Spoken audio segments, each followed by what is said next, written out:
Welcome to our Let's Talk Alive podcast. I'm your host, Sadie, and today we have 3 special guests. Hey YouTube, it's Daniela, let's go! It's Vanessa, passing it to our last guest. It's Laura, you already know.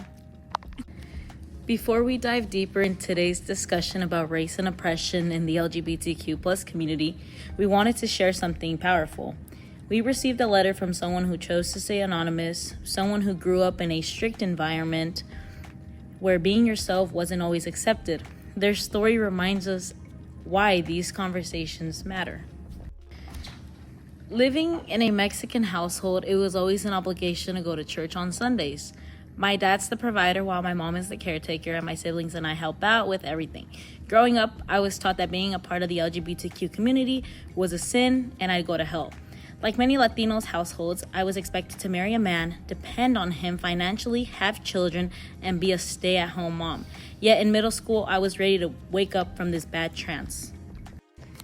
I was once the oppressor towards individuals part of the LGBTQ group. Although I never said anything to them, behind closed doors, I'd make nasty comments and simply use derogatory words.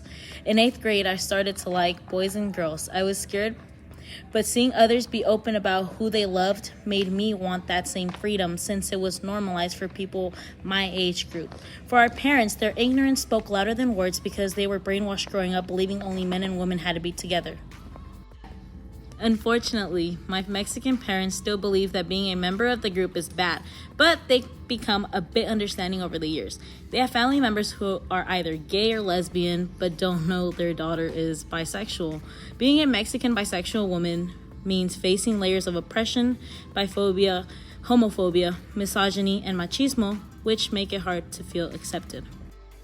Hearing that letter puts things into perspective. It reminds us that even though everyone's story is different, the pain of feeling unseen or unaccepted is something that connects us all.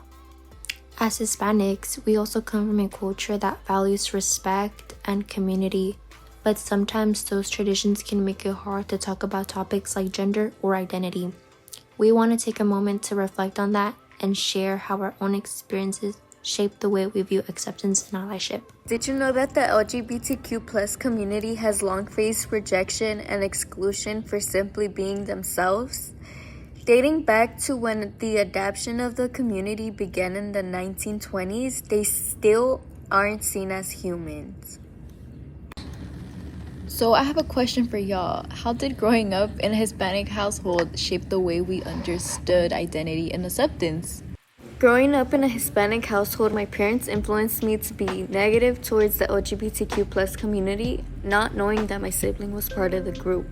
This built a sense of denying anyone who was part of it, such as using harmful words like the F slur, maricón, or joto. Apart from most people, my parents have always been super supportive of my own identity, and I think that that's just a really big thing, because a lot of people grow up experiencing the opposite and not actually receiving the actual support and respect that they deserve. For me, it was always a norm to be normal. So my identity was heavily impacted by my parents because of how strict they were and formal when it came to my siblings and I. This led me to shamelessly use insulting words such as mariposa, maricón, gay ass, the F-bomb, etc. I want to add on a similar thing I had with my family member. For instance, my cousin growing up, we had the same interests such as makeup, music, and hobbies. And we got along really well, but my family didn't see it that way. I heard certain comments said under their breath or when he was in the room, such as, why is his parents allowing him to act like that? Why is he acting like that? Is he gay? They would joke around about it, but most of the time it really wasn't a joke. I didn't know what to say back then because I was still young and didn't want to create problems. But deep down I knew it wasn't right and wished I said something back then. Moving forward, how do you guys think we can help others unlearn stereotypes or misinformation about the LGBTQ community? To answer Vanessa's question, I strongly believe that we can educate others with real facts and stories instead of letting these myths spread. It's also important to have open conversations where people feel safe to ask questions. And when we hear something harmful or simply untrue, we should speak up and correct it instead of staying silent. After this emotional and important episode, we actually took time to briefly discuss the fact that we want to include our audience and have it more engaging. So we wanted to ask, think about the people around you. For an example, your friends, family, or classmates. What can you do to make them feel safe and supported for who they are? We can start by helping others unlearn stereotypes about the LGBTQ plus community by sharing real information. We can always tell someone straight up if they say something rude or spread misinformation about them. But as long as you remember, it's important that we use respectful language and tone to correct their misinformation. Showing empathy and understanding helps people see that everyone deserves respect because we're all humans at the end of the day. What experiences opened our eyes to the struggles faced by the LGBTQ plus community? Coming from my perspective, I think that we can help others unlearn stereotypes by talking to them and sharing real information. Sometimes people believe things that aren't true because they were never taught otherwise. When we explain what it really means to be part of the LGBTQ community and show kindness and respect, it helps them understand. By having honest conversations, sharing accurate information, and hearing genuine experiences, we can support others in clearing up misconceptions about the LGBTQ plus community.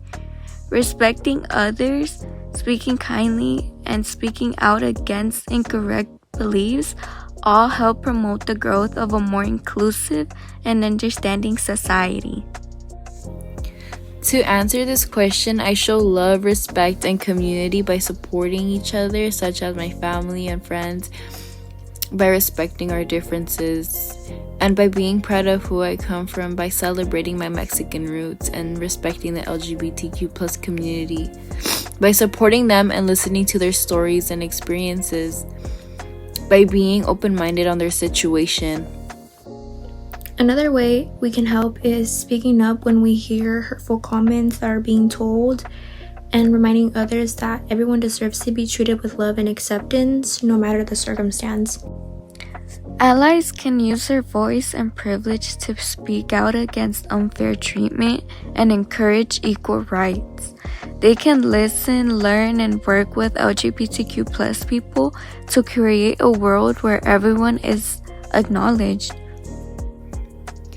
How can we all play a role in ending oppression?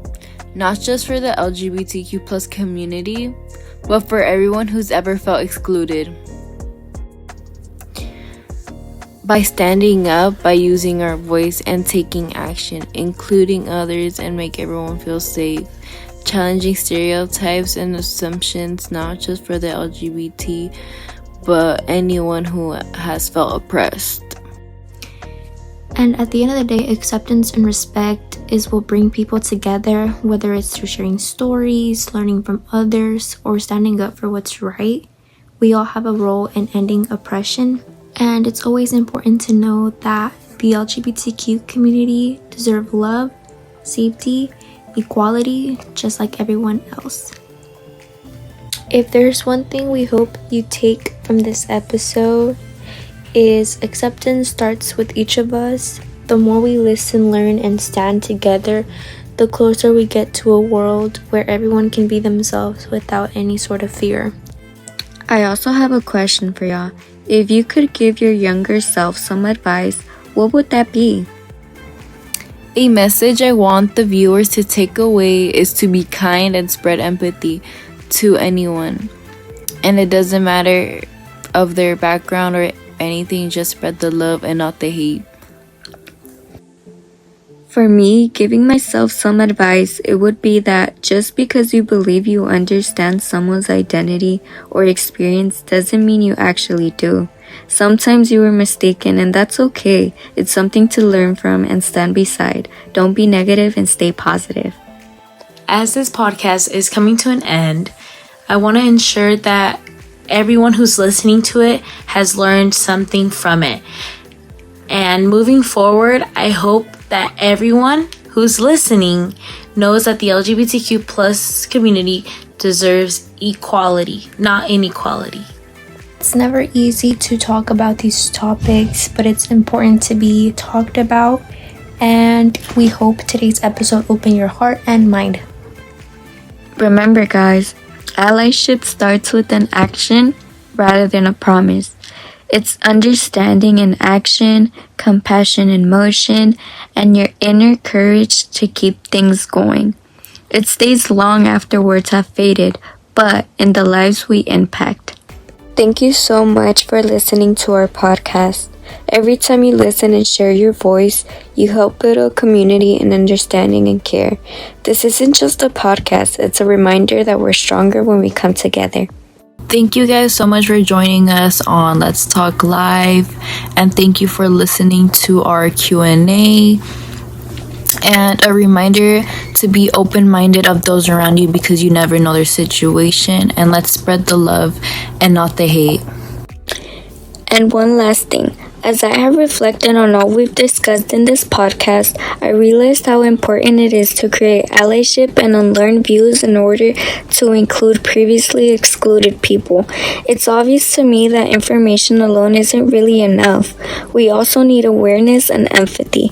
Real change begins when we actively listen, and every small step makes the world more inclusive, caring, and equal.